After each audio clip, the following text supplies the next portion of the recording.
Yeah, I can see, we're gonna be inundated with something. We're gonna be inundated with the small groups that's gonna be here. I don't think we might get a bus, but we're gonna get the small. If you don't give it to a park, walk them all up and down. Yeah, all up and down nice. I was watching the work today. They had them out. Two credit out by the Dunkin' Donuts off Madison down there. And it kids are all right.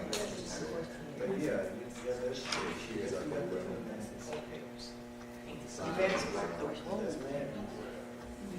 Yeah, I can see the kids out there doing that. And they just because now Chicago is keeping them out tight. I can see Chicago putting them on train.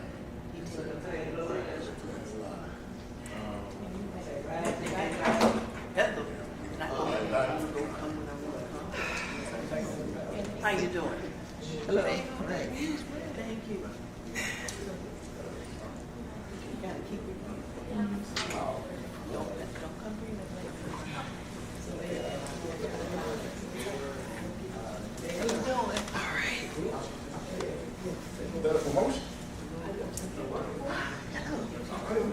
Hello. Okay. Yeah. Hello. Thought about you today. What you think about this? I miss you. He ain't saying How you? How you been? Crazy now, crazy. Let himself. Hey, sweetie. Nothing's changed. No. Amen. I'm loving you.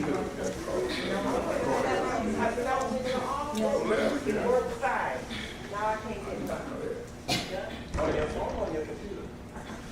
On my phone. I got the number. I took it. You got to take some of that in my phone. What have you been up to? 866. That guy's number? Yeah. No, I don't have that. Oh, I don't have that. You can do that. I can back it in. I can back it in. okay. You sent that email out and then said, I think he never told me. I wrote my. He never told me. He just moved to the farm. I ain't telling nobody about trying.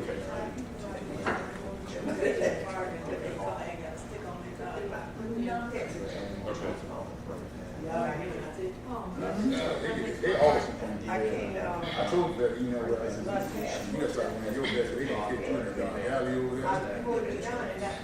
Officers in there, flashing their music when they go on. But if they do it completely, They always come to them. fair, you know. How you doing? They always come in. Hi, how are you?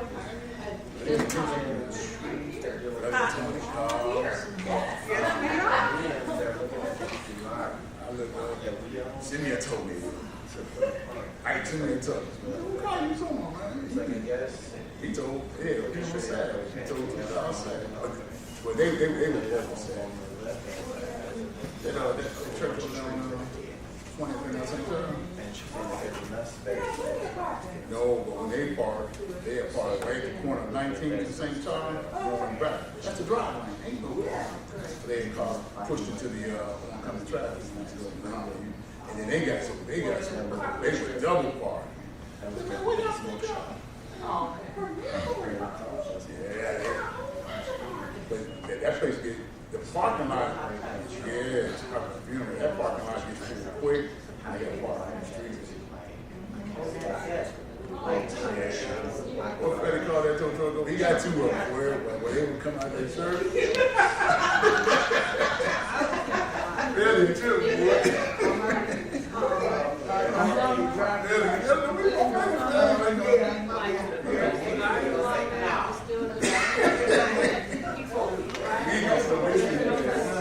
Somebody ain't going. Really got two of them. They came out of the church. Because the fellas when they took my hand, they was already closing out. He didn't see me. That's the man told the church, told the pastor to announce. And then they got some, I ain't telling nothing. But it's okay. I just should come and told you. I told you I came like police trucks. They got 2 of them. They cleared that. 3 men. Yo.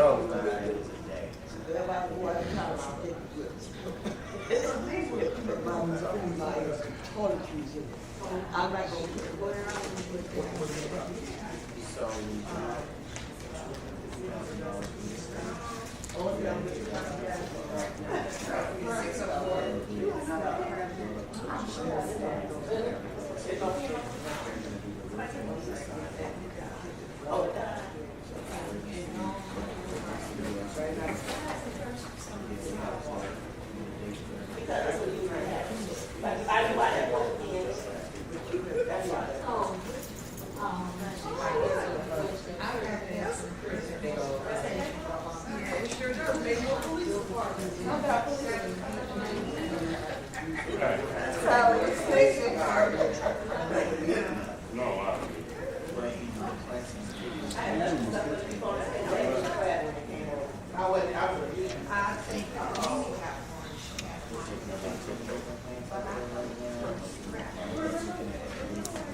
Yes, yes.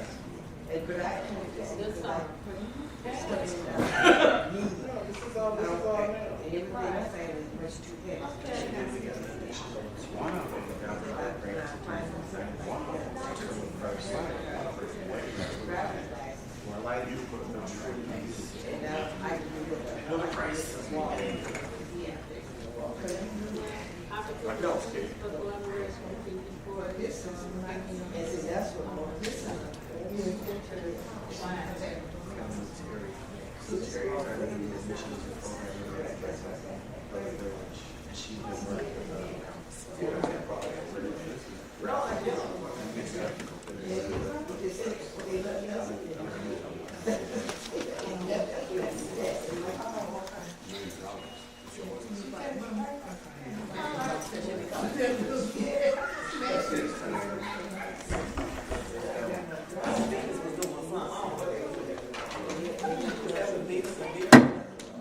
All right, how's everybody doing? Good, good, good. Gonna go ahead and get started so you can get back the rest of your Monday. Thank you all for coming. This is a meeting that was rescheduled from last month. We were talking about cities addressing fees and fines last month in regards to the focus was Black History Month and focusing on things that affected the Black community. So the fees and fines is a focus that we've been doing for the last year as to if we look at the last 15 to 20 years of the village of Maywood, when we look at our biggest fee and fine, which is our property taxes, how it has affected the overall community. So that's what we're going to go over today. So this project is a part of our Elements of a Healthy Maywood, which is overall, again, the initiative, if you guys have been at our different meetings, that comes from the U.S. Department of Public Health, U.S. Department of Human Services and Health. So, in looking at this, just a quick overview. Again, I'm your mayor, Nathaniel George Booker, but I wanted to highlight this to simply showcase that this is a partnership with National League of Cities that I sit on the board of directors with. We actually have National League of Cities here tonight. I'm going to stand up and introduce yourself to the residents. Hi everyone. How you doing? Good evening. It's so good to be here. My name is Chanel Hasty, and I work for the National League of Cities, as my booker said. And National League of Cities is an organization comprised of leaders of cities, towns, and villages, and they're all working together to improve the quality of life for their future and current constituents. And I actually am a program manager, and I actually manage the city's Address and Funds and Fees Equity Initiative that Mayor Booker will be speaking on today. So again, great to be with you all tonight. Thank you. And what she forgot to say was National League of Cities, in partnership with Chase Bank, gave us $40,000 to do this project. Yes, we gave them money. They always want to know where you gave the money, because they want to be paid for this. All right. Also, again, National League of Cities is our partnership with the National Black Caucus of Local Elected Officials, which I'm the first vice president for, which is a constituency group of National League of Cities. And there's a bunch of other titles, but ultimately it's just all to showcase and highlight that there are a lot of different committees going on, that we're trying to get a lot of things done for the village of Maywood, and this is just one of those things that we're focused on. So when we go back to January of 2023, we were selected among 7 other communities to be a part of this initiative in focusing on cities addressing fees and fines equitably. We were the only community that chose to focus on property taxes. A lot of communities focused on working within their criminal justice system. Some worked on pet reclamation, and some other ones are looking at fees and fines in regards to those who deal with reentry. So when we talk about cities addressing fees and fines equitably, our focus was our property taxes, because that's the biggest fee and fine that we have to deal with. So we went down to Washington, D.C., again, funded outside of the $40,000 by National League of Cities, so that's additional money we did not have to pay for, to be a part of a couple of days going over what we really address when we talk about our fees and fines, and we talked about from the village of Maywood what we have to deal with from our fees of property taxes. And looking at it, when we came back, we started working with the Cook County Treasurer's Office with Maria Pappas. Her focus was, how do we focus on people who have missed their tax refunds, and how do we get people to work on getting them the money that they're back owed. So you have a few years you can go back, get money that you may have been done in error or different things like that. So our biggest piece was to work with Black Houses Matter. We're waiting on the update of, they initially gave us a list of everybody in the village of Maywood who did not get their fair share of what they were supposed to get. Letters went out to the homes, and then we followed up with those homes. So the way that Black Houses Matter works is, as you can see, there was over $72 million in refunds and $43 million in senior tax exemptions. So there were 34,515 pins that were to be sold in a tax sale that had the opportunity to check to see if there were any refunds due. So we worked with them. The new report will come out prayerfully in a couple of days, because March 1st was the deadline. So now we're looking at getting the new report of understanding where we are and what work still needs to be done. We also worked with the Cook County Assessor's Office. So the biggest issue that we ran into when we were doing this work, and they also provided us a list, was the focus in regards to understanding who is receiving their tax exemptions last year versus who didn't apply this year. So a lot of times people forget to reapply.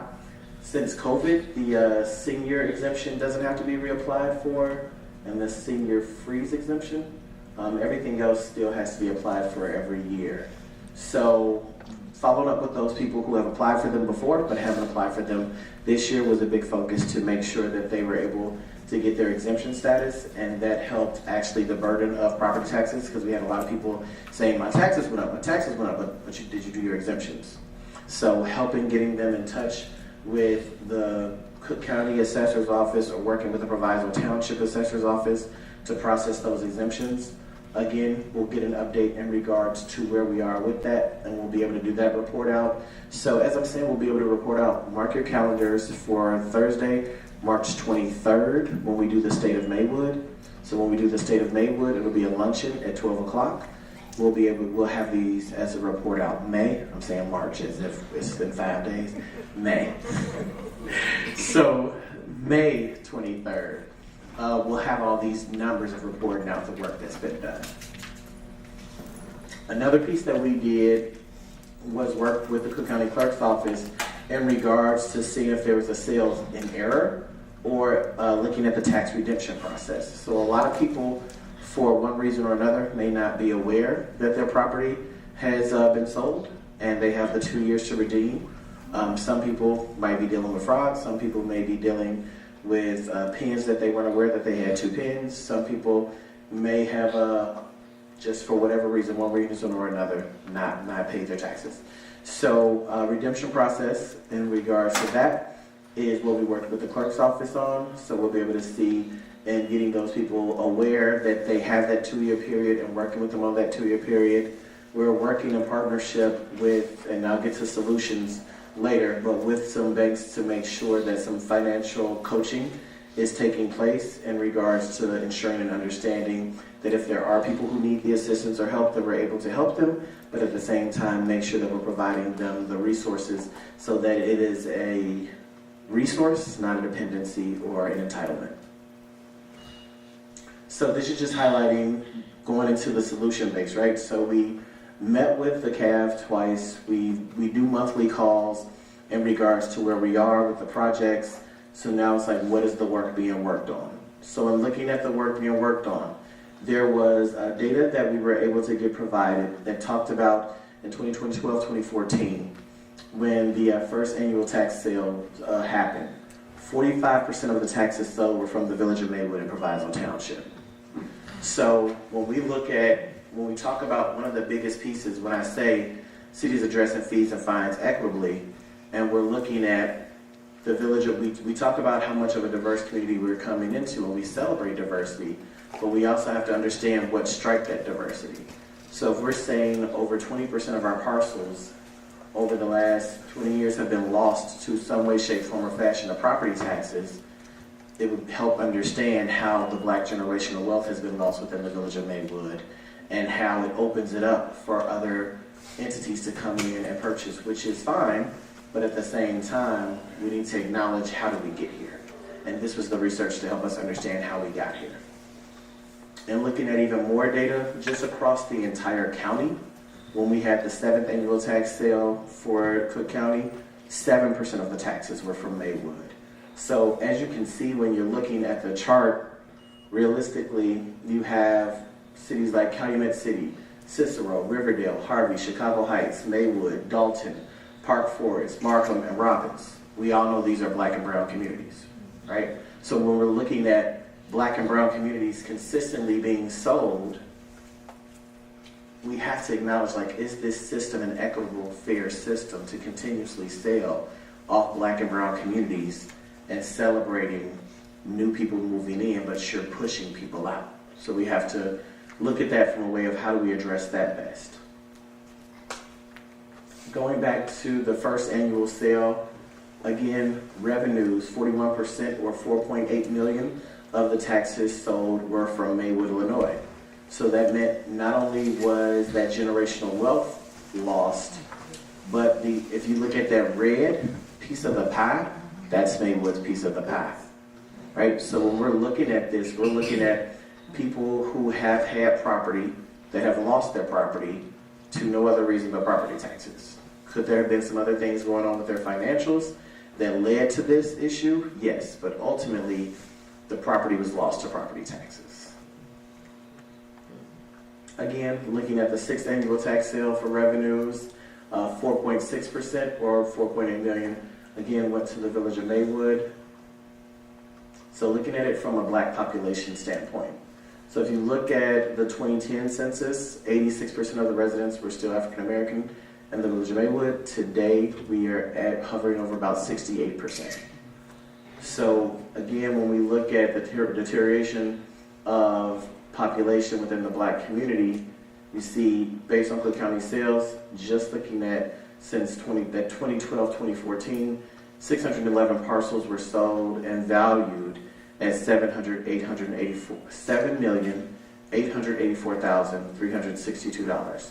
So that wealth could have been passed along as generational wealth that actually that was lost. So we think about how do we move forward as a community that is a more diverse community today, but also understand that we need to take care of the issues that have been happening in the past.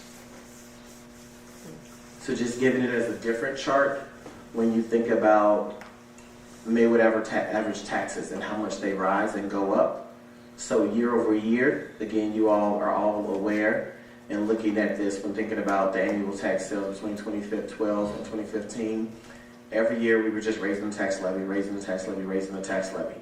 For the last 4 years, we have not raised the tax levy on the village side, but what we need to start focusing on as well are our school districts, our park districts, and our libraries. Because every year, Triton raises their tax levy, School District 209 raises their tax levy, School District 89 raises their tax levy, Park District raises their tax levy, as well as the library raises their tax levy. Now, it's great that the Village of Maywood is holding strong, but in order to not get those increases across the board, we need to hold those other governing bodies accountable the same way that we hold the Village of Maywood. And again, when you look at Maywood average taxes went up approximately $600 between 2010 and 2017, according to the Census Bureau model. You'll see every other community in Proviso Township, parcels of issue are lower. The only red line that you see is the Village of Maywood, standing by itself. So when we talk about approximately 200 plus of annual sales were sold within the following 2 to 3 years, totaling $13.4 million. And again, that's the Village of Maywood. So one of the other biggest pieces that we had to look at as an issue, and this has been something that we've been discussing with the Cook County as well as the land bank, is a lot of these properties are said that when they go to land bank, they're being sold to private primary homeowners, but why are all these LLCs purchasing the homes then? So if this is your primary home, and this is where you say you're going to live, why is an LLC purchasing it? So those are other things that we're looking at as well. This is just showcasing the delinquency map across the board for unpaid taxes from 2003 to 2021. So dealing with this as a whole, when you look at the map, it just highlights and showcases the Village of Maywood specifically. When we talk about Village of Maywood annual tax sales year over year, we were able to go back to 2006 to 2021 to showcase and highlight the sales that were made, and then the village annual sales year over year. Again, this went the lower level for number of parcels is up at the top, tax amount is at the bottom. Village of Maywood annual auction parcels by status of if they were forfeited or if they were sold. This went back to the years not at the bottom, so I'm going to go 21, 22, 23.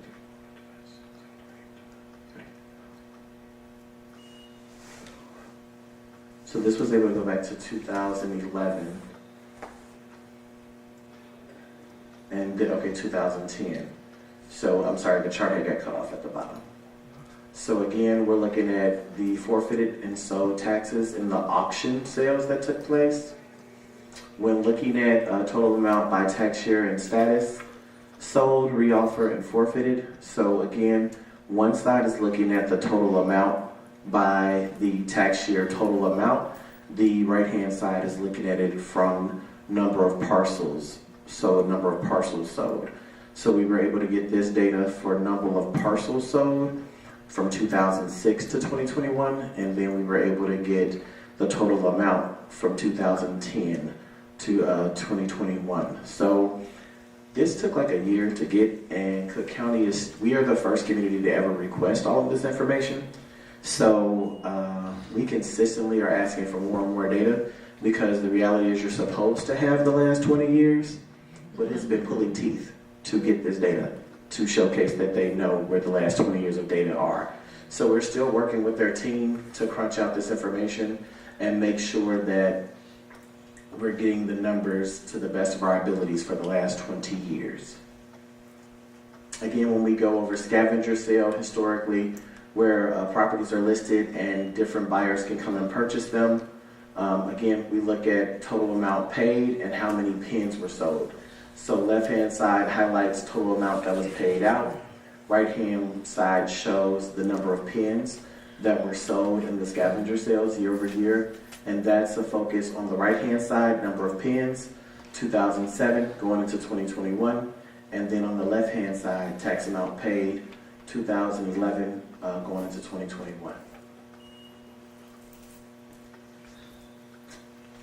And then again, this is just highlighting sale years, number of pins for the village of Maywood. So I'm gonna go, I highlighted the delinquency properties already, so I think I just put this one on twice.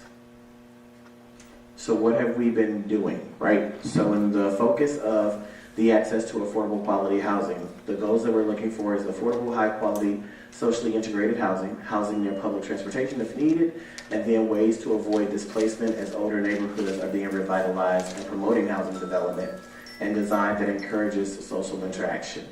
So with thinking about that aspect, again, going with the healthy community aspects, it focuses on economic sustainability, disease prevention, air quality, mental health, exposure to extreme climate, exposure to lead, early brain development, and injury prevention. And looking at that, we have celebrated new homes being built, homes that are being built and sold before the ribbon is even being able to cut. We have sold homes in Central Maywood upward of more than $400,000 at this point, which is something that normally was celebrated more on the north side of Maywood. But again, and looking at those homes being built newer, the property values of those homes rising, equaling the property value of your home rising, equaling the value of your property tax bill rising. So as we are looking at, yes, we're adding in things like the Maywood Supportive Living to focus on affordable housing. Yes, we have added the Fifth Avenue apartments to focus on more affordable housing. But the biggest question is like, okay, so what does that have to do with me as the homeowner, right? Because I still got my taxes. We have focused on doing a partnership with Cook County Land Bank, and we've partnered with an initiative through the American Rescue Plan Act, focusing on Build Up Cook. And focusing on the partnership with Build Up Cook, one of the biggest things that we've been able to talk about, the village of Maywood was chosen out of a group of communities within Cook County to focus on different projects. And so it's $20 million worth of projects being funded. Right now, what Cook County, Build Up West Cook, is focusing on with us, that their board has approved to move forward, is the 1100 building on the Prairie Path to get new roofing, new siding, and new windows. And then here at the police station, we're going to be doing some upgrades, some generator changing, and some different updates. So those things have been approved that we're going to be working on with them. But also in partnership with Cook County Land Bank and focusing on Build Up Cook, there's an initiative focused on building new affordable homes that would stay new affordable homes. So to give an example, we would say it's a house worth $300,000. But because of all of the different incentives, we are able to get it built for, and I'm just throwing a number, $100,000 out there. We would then be able to sell that home at a lower reduced rate, but then also lock it in where that house, even if a person wanted to sell it within the next 10 to 15 years, they could only get like an increase of say 5%. So it's not like you got a house for $150,000 as an affordable home and now you're going to flip it in 5 years for $350,000. So that would not be eligible to do. Within this partnership, we're also working, there's a project that we are trying to identify. Right now you see we've done posts about all the different tear downs that we're doing. So what the project really is trying to build new homes, not renovate the homes that are currently there. So you'll see there's a list. We received $464,000 in grant funding in 2 different grants called Strong Communities Program, which we're using a lot of those funds to do tear downs on buildings and homes that we know, well, not buildings, on homes, because it has to be residential, that we know are just, even if it did get sold to somebody, they would just do like a lipstick on a pig job, not a real renovation. So for these homes that we know are not brick and they are framed, they're old, They have no historic value. Let's get those torn down, and let's get more green efficiency, affordable homes put in place of them. So we're going through that process right now. Another thing that we're working with is a group called the Neighborhood Assistance Corporation of America, and it's called NACA. So a big piece of them is they help provide over 30% of the housing counseling to the county, but they also provide down payment with homeowner assistance. So they help people who want to become homeowners of a single family home, or they also help people who want to become homeowners in regards to having multi-units. So you can live in the house on one floor and rent out the other floor, or 3-flat, or different things like that. So NACA has funding to help for homeownership, as well as the Cook County Land Bank. So if you use both of those entities, you'll be able to get double the amount of affordable down payments in new homes, or first-time buyer homes.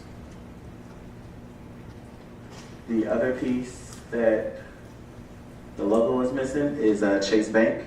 So also with Chase Bank, who is the funder of this initiative of cities addressing fees and fines equitably so far, they also provide work with Dreammaker, which helps with eligibility to be able to purchase a home. So again, they say, for an example, if a home buyer wants to purchase a $100,000 home, they could obtain a $95,000 mortgage from Chase and a $5,000 down payment grant to buy the home with no personal financial contribution. So this is helping people become first-time home buyers. So right now we're going through the process with them. In April, during Homeowners Month, we'll be acknowledging the series. They're going to be doing programming for home ownership, but they'll also be doing home programming for business ownership and entrepreneurship. Working with this partnership through everything, one of the biggest pieces that we've been able to identify and help with on the people who genuinely cannot afford the increase in property taxes that they've experienced. So say for instance, if we're dealing with a senior whose property taxes have gone up by $500, what we have within the grant that we were provided was money to assist them in regards to paying that, but at the same time take it through some financial coaching of saying, okay, we can assist this one time, but then what's the future plan? So in the conversation of what's the future plan, sometimes even just in talking to our seniors and going through the aging in a friendly place conversation, some seniors were polled and asked, like, would you be willing to rent out a room? And some seniors are saying, yes, if the room is renovated or if I had the space for it, right? You have some people who have not been to their second or third floor of their house in years. However, staying in that house is cheaper than going to one of these new affordable senior homes, right? So in staying in those homes, what we did at the last board meeting was we voted to put $150,000 of our ARPA funds aside to create a homeowner improvement program, and it'll be 3 tiers of it. So one homeowner improvement program will focus specifically on senior home improvement. One of the programs will focus on low-income homeowner improvement, and then the other one will just focus on primary homeowner improvement. So it'll be 3 different tiers that you'll be able to get different things done to your house. So say for instance, if you were a senior that's saying, okay, I need $600 or $800 to get my property taxes paid this year or to get me out of redemption status. In assisting with that, you go through in partnership with Liberty Bank a financial coaching piece that says, okay, what can you do to make sure that you're not in this rut again? And if one of the solutions are you apply for this funding, then that's another piece that would help you be able to get out of this rut. And again, the 3 tiers won't roll out until May 1st when the new budget starts, because everybody knows the new budget for the Village of Maywood is May 1st. So hopefully we'll be getting all of that stuff out within, again, May 23rd at the State of Maywood. Everybody will get more detailed information about the new rollout of those programs.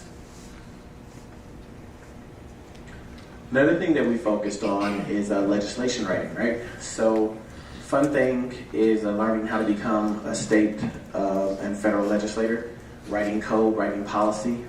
Realistically, a lot of times you have conversations with your state representative or with your state senator or with your congressman and like, that sounds great what you want to do. The question is who's going to write it, right? So you partner with your legal team, I partner with the West Central Municipal Conference, partnering with the Illinois Municipal League on their legal and legislative team to come up with different pieces of legislation.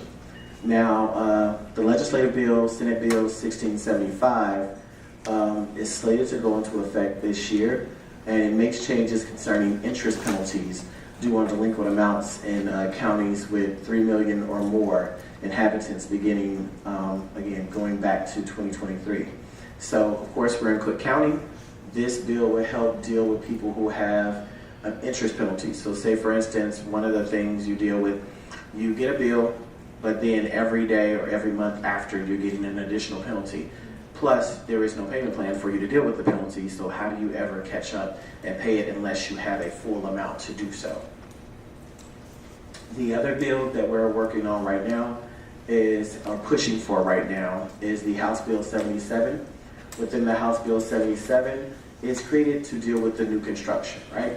So everybody's happy that they're able to build a $400,000, $500,000 home, but then you get that tax bill of $30,000, $35,000, and you're like, what am I doing?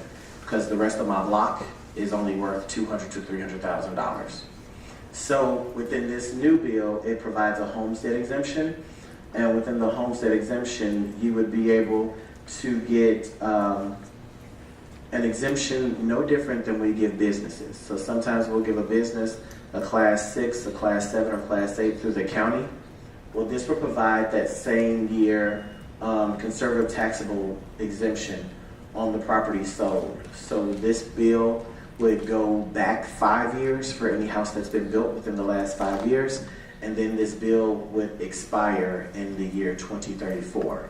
But again, it's just to deal with, as we are becoming a more growing community, at the end of the day, if we want these new homes built and if we want to encourage growth and economic wealth within the village of Maywood, we can't expect one person living right next door to their neighbor to pay almost 3 times as much as their neighbor is paying in taxes.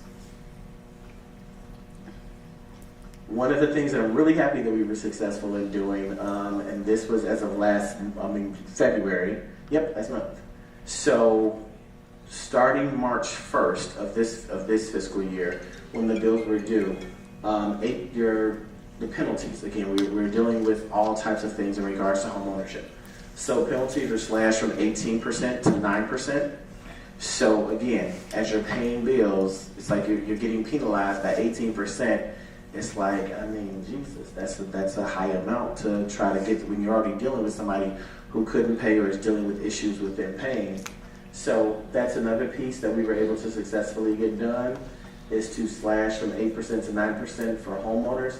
So that means that your monthly rate of interest is now changed from 1.5% every month to 0.75% every month. Other than that, when we're talking about green initiatives and we're talking about friendly cities and zero emissions and net zero building, we also took a tour of the NICOR Greentown, where we focused on ways that we currently, within our current homes, can become more energy efficient. NICOR did a project with us in December during Christmas, where they set up across the street at the 200 building, where people were able to come in, get assessments in regards to their home, get toolkits in regards to make their home more energy efficient, set up appointments, set up payment plans, or know financially where they are within NICOR. So they have different initiatives for residential, which is the free home assessment, free energy saving kits, rebates for qualifying equipment and improvements, and then free home improvements. So if you want to learn more about the different things that they focus on as far as Greentown, you just go to nicorgas.com/ways to save, and that'll provide different information about that. Again, this is highlighting when NICOR came and they provided more than 200 families, nearly 7,000 pounds of fresh produce during the Christmas season. But again, it was an experience throughout the entire gym where they were able to go to all aspects of NICOR to make sure that it's a focus. Another thing that we are really cracking down on to focus on, again, dealing with our property taxes and dealing with our overall blocks, is the relaunch of the crime-free and quality housing rental assistance initiative. So crime-free housing is nothing new to the village of Maywood. It's been on the books for years. We just haven't enforced it. Crime-free housing is really dealing with those repeat offenders who are bad tenants, so bad renters, bad landlords, dealing with chronic nuisance, dealing with drug traffic, dealing with not taking care of your properties, dealing with building and code violations.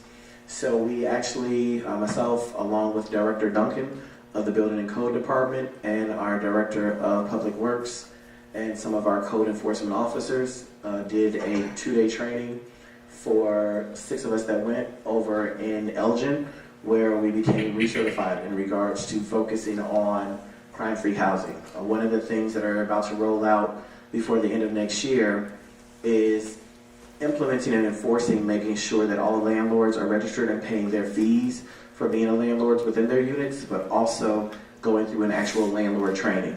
So going through the landlord training, going through the building and code, understanding what they will be fined for, what they will be held accountable for, and then on a quarterly basis, we'll hold meetings with residents where it's a twofold. We're holding the landlords accountable by the residents reporting, but then we're also doing enforcement on residents as well if they are falling short of their end of the bargain.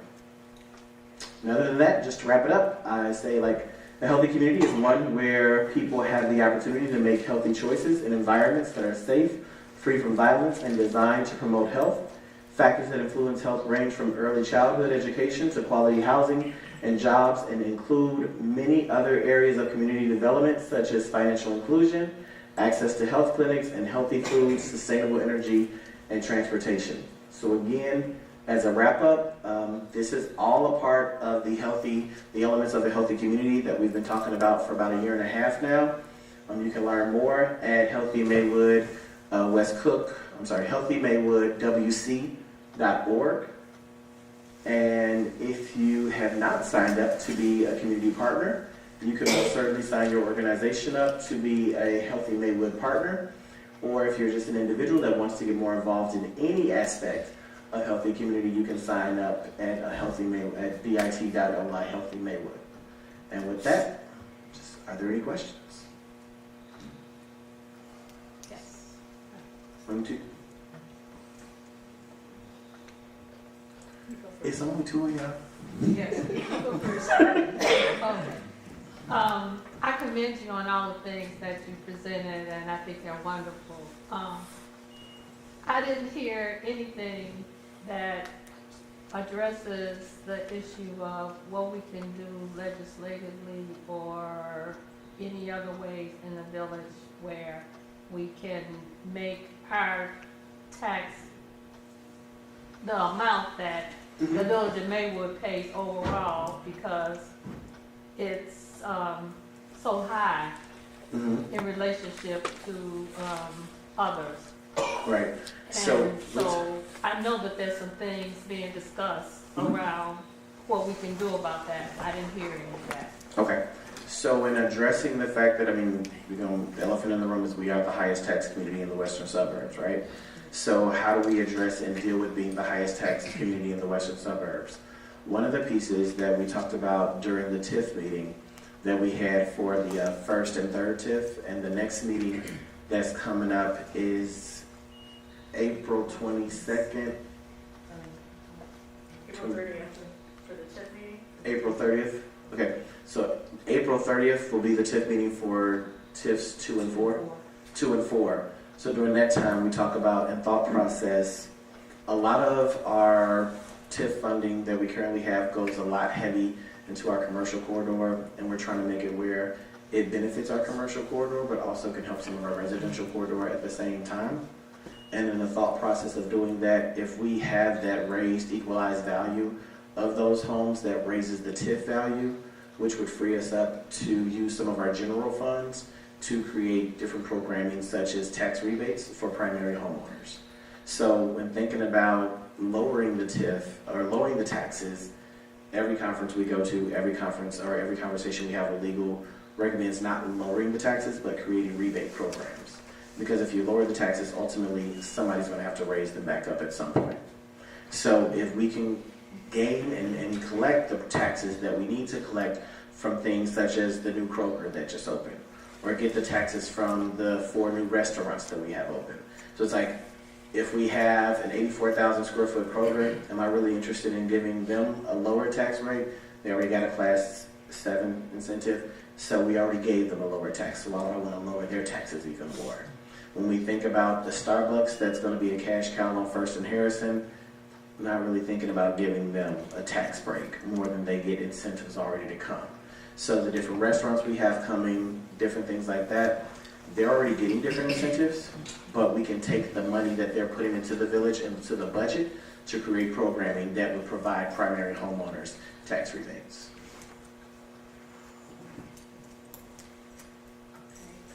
Oh, okay, question, is there any money left on that $40,000?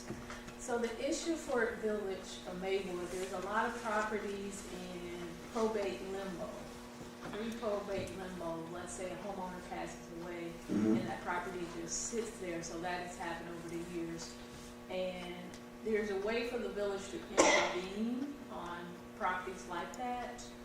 And so the village needs to, look into how to intervene. So probate intervention?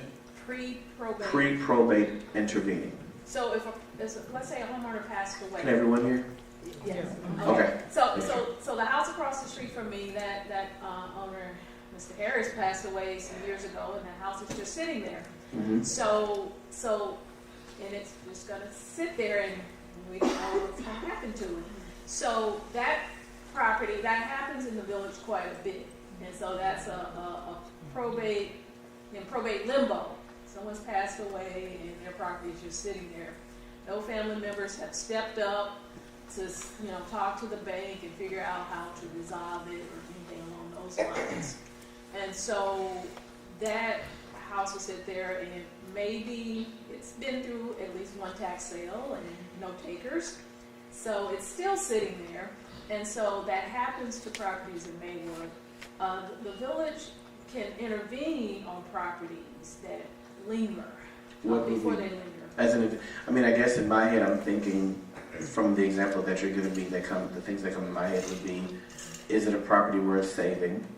If it's a property not worth saving, let's look into seeing, is it something to condemn and tear down, and then put a lien on it and do a deed pursuit from that standpoint?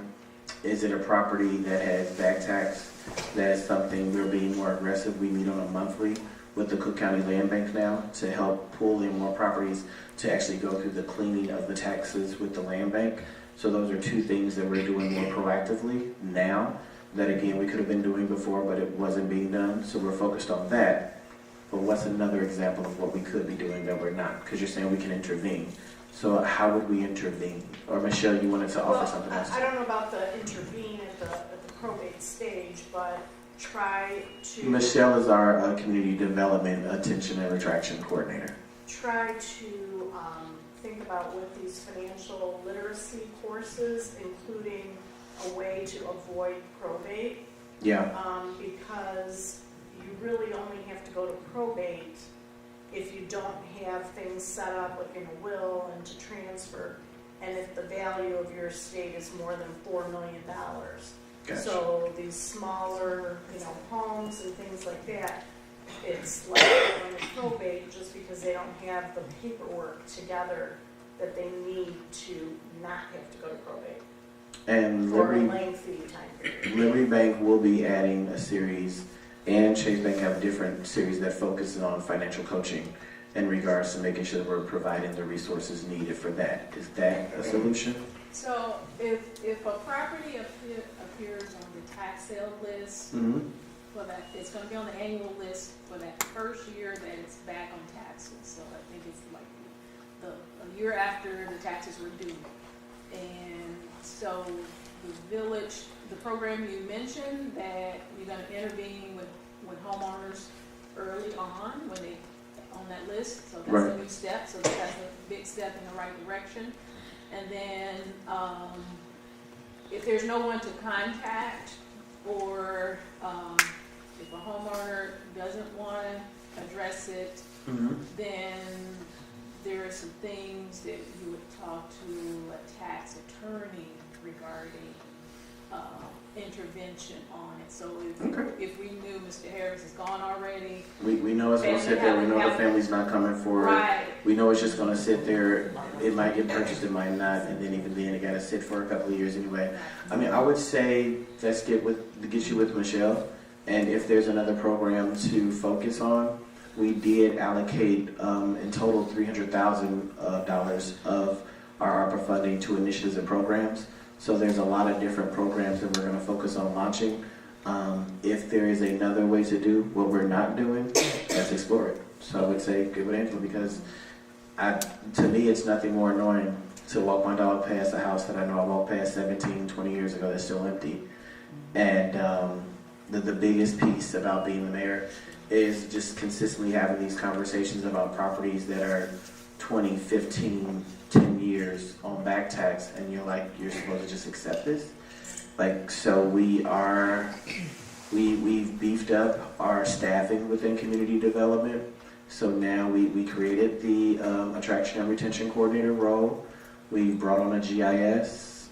We have a new director that's been with us as a wealth of knowledge, and also looking at doing some other things, focusing specifically on legal that would primarily focus on property acquisition and sale, not necessarily everything else that our current legal focuses on, but bringing on something separate, and then also bringing on someone who specifically, their job is to focus on nothing but properties. Michelle is acquisition and attraction and retention is more so working with our businesses, but also some home ownership aspect. But when it comes to properties, regardless if they're residential or commercial, that have just been sitting there, or properties that currently are still having somebody, you're paying rent to somebody that hasn't paid taxes in 20 years. Like, we have those things really going on in the village of Maywood that we're legally dealing with right now. Because again, you pay the taxes to the county, not to the village. So we only have to rely on the village, on the county.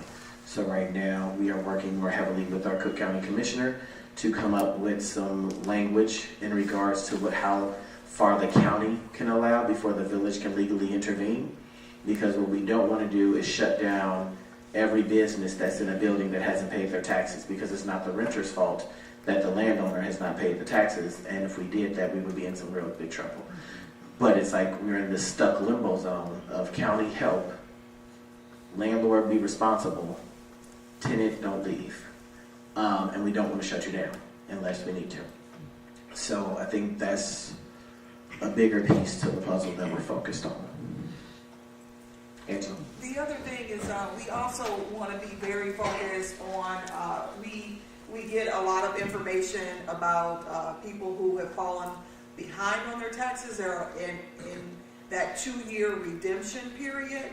And so the village also wants to be very mindful of getting that information out to residents, because a lot of residents may not even realize that their properties are, behind in taxes, or that they have that second pin and the mortgage company is paying, the house, but then the garage or the drive, and things like that aren't being paid. So we also are working to try to get that information out so that maybe we can preempt some of these homes that are being sold for taxes, so that we just the village can intervene and possibly do a tax deeded, or the land bank is picking them up. Well, maybe if we can get to our residents before it gets to that point, and assist and have assistant programs, then maybe it doesn't have to even get to that point of someone buying up the taxes. Could you include in there some information to her point about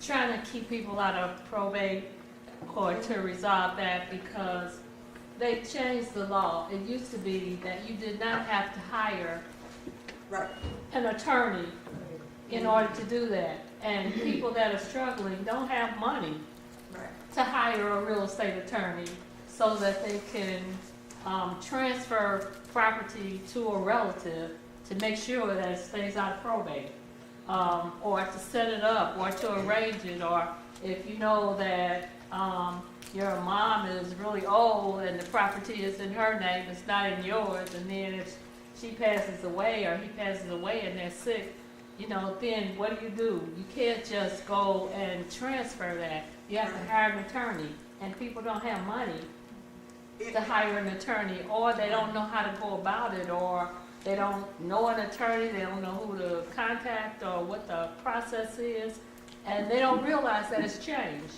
Right. And I think that too, you know, working with our community engagement department and then also our Cook County clerk, she does a lot of those, you know, it's a small estate, essentially, that you set up. And yes, we could definitely do some workshops around, you know, setting up small estate, you know, and you know, things of that sort, so that all of that paperwork is in order. You know, especially for our seniors, that would be definitely something that we can convene as a workshop, as we try to do more workshops around, you know, housing. Along let me jump in here. Angela, the clerk's office has been, for years, has been doing the property after death training. Mhm. And one attorney said, make sure that homeowners know there's an additional step after you do the initial paperwork. There's an additional step you need an attorney for to complete the process. And a lot of people walk out of that workshop without that information. Okay, so we're gonna have to make sure that we're understanding that training and that additional step gets explained to people, because it's easy to walk out with a sheet of paper with instructions, and I know I lose a lot of paper. I got stacks of paper at my house, and so a lot of people will never see it, read it, never see it again. They'll never read it. So it's very important to have that whole, you know, circle of steps that's necessary. Right. So Sandra, maybe if you could just get, because you know you like the financial real estate guru life, can we get a list from you of the different classes? Because I mean, realistically, so Chase has a lot of classes that they're about to roll out, and Liberty Bank has a lot of classes that they're going to roll out as well. But making sure that if we could just get a write-up for Michelle to get over and make sure that the programs that are being rolled out complement what you're saying, and if not, then we can create something new. Rika? Can you tell me, I'm happy to hear that Mr. Duncan, you and some others attended a conference, but are there any plans to hold rental property owners accountable for maintaining the property and the type and quality of residents that they're allowed to reside in those properties? That legit is what the crime-free housing and quality affordable housing training was, holding the tenants and the landlords accountable. So during the class, it goes over a question of, are your codes aligned with what you want to see? So we definitely realized as we were, because so really during the class, you have your code book of your ordinances up at the same time that they're going through the different examples, and you're checking to see like, are our 1996 ordinances in place to what's happening in 2024? No, let's make a note to get that updated. So we will be sending some ordinance changes to the Ordinance and Policy Committee, even to the thought process of how little we charge for property registration on a regular, when we don't require landlords to go through training, when we don't focus on our renters, that if they're going to be long-term residents, let's help them become homeowners, right? So there's different programs that we're going to be rolling out with that. But the crime-free is tenant and actual owner. And that's part B, because if homeowners are not being held accountable, I'm talking people who have had properties in excess of 30 years or more, who've done nothing to, not necessarily to improve, I'm talking just simply to maintain the property. That's unacceptable. And would you, in that case, are you relying on the neighboring residents to provide complaints, or are you relying on staff to go throughout the village and create lists of these properties to address them individually? Both. So we have, we've added in the new budget, there's 2 more code enforcement officers coming on board. So we already added another one in this last budget. So if you see now, there are, instead of 2 raggedy vehicles going around, we have 6 new vehicles that'll be going around. I'm just being honest. I'm just being honest. So we have new code enforcement officers going around. Also, we have the My Civic app so that you can report issues within your block. You can report issues on various tenants. It can be anonymous, or you can report as a person. You can get real-time responses. If you don't want to use the My Civic app and technology, we have the community engagement department. So within the community engagement department, you can report it to Ms. Banks, and Ms. Banks will follow up with the will follow up with building and code to make sure they're found. So there's multiple different ways. It's the people driving around doing their jobs. It's the residents holding other residents accountable to the community that they want to see. And then it provides it from a technology reporting standpoint or just a phone call. I appreciate that because when I went back to the clerk's office, I was totally disappointed that nothing, not one FOIA was maintained in all these years. So this may help divert some of this negligence. I got a question about the new homes that's being built. Mm-hmm. New homes that are being built. Yeah, quite a few of them I see don't have basement. What's that all about? I haven't seen a lot that don't have basements. So we have the new homes. I think you're talking about the apartment buildings. No, I'm talking So about a home. It's a home right next door to me. when I look at the brand new homes that were built off of, what is that, 4th Avenue, the 4 new homes, they all have basements. When No, you're not required to have it in a basement. But then I'm thinking about the 2 homes that they built off 18th and Madison. They have a basement. The new house that was built on 19th has a basement. Where are you? 1200 block of 16. 400 block of 15. 16. 16. I mean, I'm just thinking about all the new houses that might be a one-off, that they didn't want a basement, or because of materials cost or digging down into the ground, they didn't want to go through the extra cost. Like, I'll give an example. We did have 2 homes that were built in the village of Maywood where they sold both houses for the same price.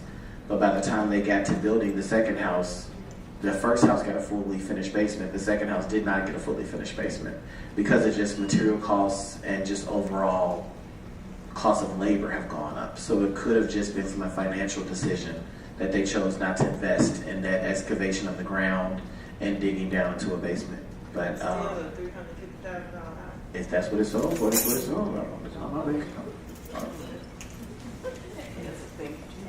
And to that point, Yeah, but there's it will go up instead of down. Yeah. So you get some benefits of going up, and worry about water increase. Right. Stuff like that. yes. And a lot of basements are just empty spaces with a furnace and a water tank. And a washer and dryer like mine. Right. Yes. Are they going to have any classes for insurance company, competitive, because the rates are going sky high for these insurance companies, and maybe for the homeowner to be able to compare different ones, maybe have a class for that and get a better rate? So, Ms. Terry Evans, who's in the back, she's our new initiatives and programming manager. She's back there taking notes. That I have not heard of. So you don't know what you don't know, and you're not thinking about what you're not thinking about. So thank you for that. But we will make sure that we look into that because I can't recall seeing that on either list. But it's something definitely worth dealing with. Yeah. Because I definitely, after I had a flood about 7 years ago, switched my insurance company because it was crazy that my grandparents had been with them for over 50 years. And the first time I do a claim, you deny it. Didn't make any sense. But it's okay. God's good. And last question, is there any funding for garages? You know how you can see, senior citizen, the garages are getting older, need to be improvement. Are there any fundings for that? Well, Or consideration for it? that potentially could fall into the senior homeowner improvement program. So right now we're writing the policy on that. I think we were more so focused on in-house needs and aesthetic needs, but we could definitely look at the garage because it's a part of your property. But we would The coding we were looking at was more so like plumbing, electrical, roofing, windows, porches, fencing, driveway. But are you saying like, so say we would do like a 50-50 program like we do the cement program. And if we say we will match up to $5,000 of renovations, which would help you do a $10,000 project, 50% will come out of these funds. You're saying you would like that $5,000 instead of going to repairs inside your home to go to building a new garage or tearing down your current garage? Right. Okay. And you can make it 10,000. We only have so much money. See, here's the problem. Like if we say 10,000 instead of 5,000, now we're cutting out 50% of the people who would benefit from the program, right? So we want to make sure that it's fair. We're not trying. Well, we do also partner with Wintrust, Liberty Bank, and Chase on microloans. So if you do need more assistance financially, you can most certainly do that. But we definitely don't want to become. We're giving a bulk amount to a small group that takes away from everybody else. 1, 2. I try not to ask questions in a meeting like this that are not general, that would apply to everybody else, but this is something I've been wondering about for a while. Mm-hmm. If there's a house that from the front looks maintained, but the whole back of it is about to fall in, and the person lives there, they pay taxes, they pay someone to cut their grass, but when people come over, they want to know, is that house condemned, or isn't that whole porch going to fall in, or isn't that whole roof? And code, they don't go into people's backyards to see what they're, doing. I mean, I'm trying to form So for me to get you, I will say over the past year and a half since we've activated the My Civic app, there are definitely residents who have no problem taking pictures of their neighbors' backyards. And some of the stuff is crazy, whether it be hoarding, whether it be a house falling apart on the back end that looks perfectly fine from the street standpoint. Those pictures, that information, again, you can file as a known resident or you can file completely anonymous. And so can code do anything to those people? That's their property. so they can go in and look at the property because it would be realistically going to see it from the angle that maybe the picture was shown from it, or we'll be just knocking at the resident door and just asking them a couple of different questions. I mean, realistically, it's code inspection. Just like they have raccoons living in there and the glass is all broken out. So there's certain things that are hazards to others Critters. that you could take into consideration that it no longer becomes just their property. So when thinking about those types of things that are hazards to the community, then most certainly code can get engaged. We had one backyard was so full of just, they kept the weeds just high enough, low enough where you can't see it through the fence. But of course you had the neighbor next door requesting cages from the village, but never would say why they were needing to be requested so much until we just looked over the fence one day. You have a home that caught fire, that the soot is flying over into the house next door, but from the front of the house, you're really not paying attention to that fact because from the front it's a boarded up house, you think it's done, right? But on the back end it's open. So finding ways to address that. You have a house that looks perfectly fine, but the back porch is literally leaning or pulling away from the house. And we can definitely get involved in it because those things become more of a hazard than just home ownership. Because if that porch falls onto the neighbor's fence, if that porch falls into the next house next door, it's not just that neighbor's land that's an issue. Thank you. Sorry. So when I originally moved to Maywood 20 years ago,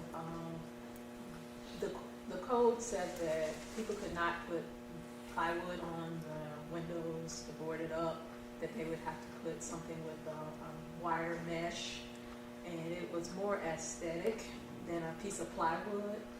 And hopefully in the next couple of years we don't have any board ups in Maywood, but I'd like the Maywood to revisit the aesthetics of a board up. If you're going to board up a window to keep that structure. So if it's a net structure, it's netted surface to cover the window, keep people from going through, or a door, that would be a preference to a piece of plywood. So one of the things that we were definitely discussing, but it was more so along the commercial corridor, was almost like the plexiglass that they put up at the widow's home over on First and Lake. So when you drive past that, you're not paying attention to the fact that that's plexiglass, right? So that is definitely something that we were looking at for a commercial. We can look at that from a residential standpoint as well. So if we can just eliminate those plywood boards, we have to look at As long as you help me fix them. it. As long as You help me fix them. you fix it That's up. going to be a village pride, village wide project. Let's do it. Okay? All right. Ready to close out? I told you guys we'd only be here for 1 hour. I'm so sorry, Angel. Angel, my angel. I do apologize. Yes, ma'am. Okay, so question, with, kind of going back to a little bit something that you said, is there anything that the village is doing for homes that have been flipped in the last several years when our code enforcement team wasn't necessarily qualified to enforce? Is there anything that's being done to help those homeowners who the work just after a few short years is starting to fall apart? We have, I could think of one example where we got involved with a home that definitely was, I give the example of the lipstick on the pig entity, that it was just a horrible flip job. And it was, when we had previous staff, just to be honest, in the building and code department, I think only one inspector is left out of the entire department. And the way that we were able to get rid of them was requiring by their job that they pass test, and they couldn't. So definitely we've seen a transition, but in that owner, we were able to get them connected with the actual developer, and the developer ended up making good on those renovations. So I think when we deal with that, we can most certainly have new code, new officers come in and give a brand new inspection and get them potentially connected with that developer and see what can be done on that front. But from a legal standpoint, Michelle or Angela, if there's something else to throw in, what else can we do aside from connecting them to the previous developer, but trying to get them to make good on the bad work that they did? One of the things I remember, we got into a situation with one of a developer who wanted to do more development, but we put a halt on them being able to do more development until they made good on the previous development that was badly done. One of the things that we are really looking to focus on too is our escrow program and being more involved in really following up on each and every one of those escrows. For many of you, you may not know we have an escrow program that is supposed to do just that. Give us the opportunity to go back in and inspect and make sure that everything is done that was supposed to be done. So I think, at the actual enforcement piece of the escrow program is, something that we definitely need to be more active in as well. Because that would catch and hold a lot of, people accountable for, these flips. And then what happens is they'll come in and they'll flip it, right? And then it goes to someone who is going to be a homeowner, part of our community, and then they're stuck with, these repairs and things like that. So that's definitely one of the things that the village is looking at and evaluating, how we can be more proactive with our escrows. So in the question that I gave, that sounds fantastic for going forward, but going backwards, like who would we contact in order to see if there was something that you can help us do? Building and code. Oh, If it's a previous property that was not taken care of the way that it should have been, the first point of contact will be building and code. Because then the new team would come in and do the actual inspection that should have been done. And they're supposed to put up a bond, and that's why the escrow is so important, because they're supposed to put up a bond when, when they set up the escrow. That's the whole point. And then if they do not finish the work, then the village is supposed to have the wherewithal to call in that bond in order to do the repairs. Can you tell us what calling that bond means and how And the- good that bond is for what period of time Yes. is good? I was gonna Right, say, how Cassandra, long yes. is the bond on file? Well, it's supposed to be on for 90 days for them, or for them to do. Well, no, We for them talking to about actually- 2 years ago. 2 years ago, I bought a house type Those situation. bonds are supposed to be renewed after those 90 days. So what happens is code is supposed to go out, check it, right, before that 90-day period, right? And then those bonds are supposed to be renewed. Or called in with each inspection. So we're thinking about a house that, yes, 3 years ago there wasn't even a director code, building and code, right? So if I bought a house 3, 4, 5 years ago, and now my front porch that was supposed to be brand new is falling apart, my basement is leaking, my walls are cracking, what do we do about that, right? That's what I'm thinking about. So I think the first step at that point, the bond is done.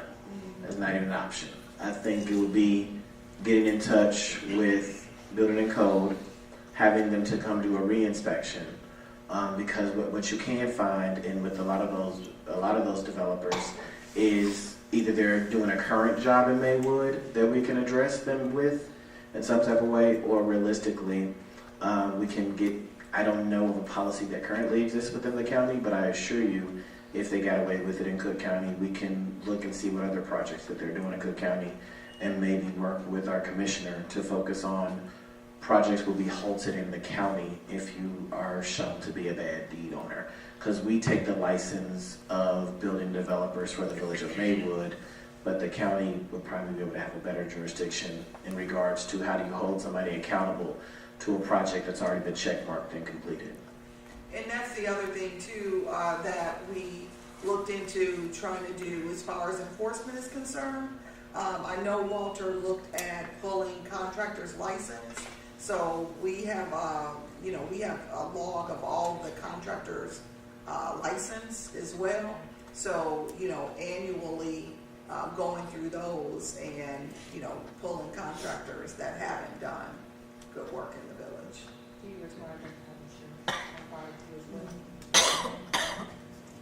But are you maintaining a list of the complaints that are being logged against? That's exactly right. That's exactly what is. Because I was told that they were no longer doing that.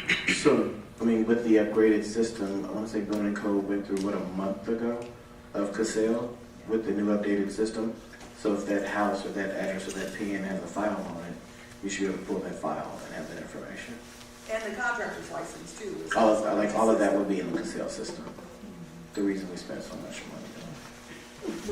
money. All right, ladies and gentlemen, thank you all so much for coming. Stay tuned for more details.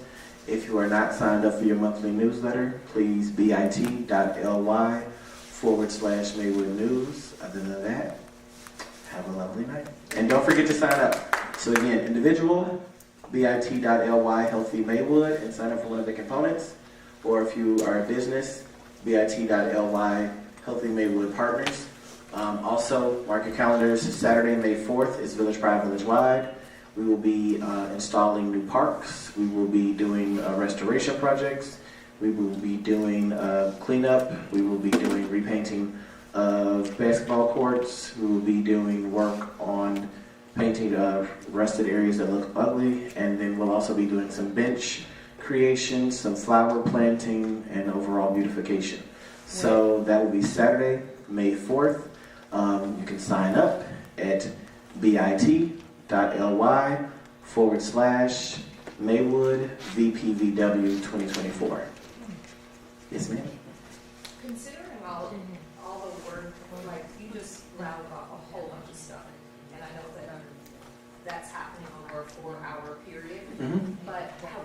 considered doing that twice a year? So Village Crowd, Village Ride will actually be a whole summer initiative that's going to be taking place this year. So we put money in the budget where we're going to focus on block beautification, where we'll focus on having funding for awarding like best kept block, best yard, best vegetable garden, best floral area. We'll be doing different partnerships with Menards, Home Depot this year.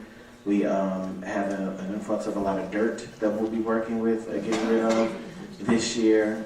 We've built our relationship with the Parade Path Association to do some more work. So it'll be multiple things. So the Healthy Maywood West Coast will focus, one part of the summer is a safe community summer. The other part will be a healthy summer, and then the other part will just be overall community beautification. So there'll be a few different things going on every month. And then it'll also be focusing on like an adopt a park type initiative too. Because we'll be fixing the fences, we'll be making sure that we don't have weeds on the fences this year, putting new mulch down, but also making sure that we're not just doing it that one day, but consistently keeping it so that it's still as beautiful as it was the day that we actually did it. All right, guys. Everyone have a good night. Thank you for coming.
Put on a prayer line tonight. Right.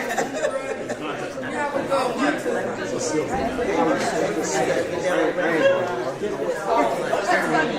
just started.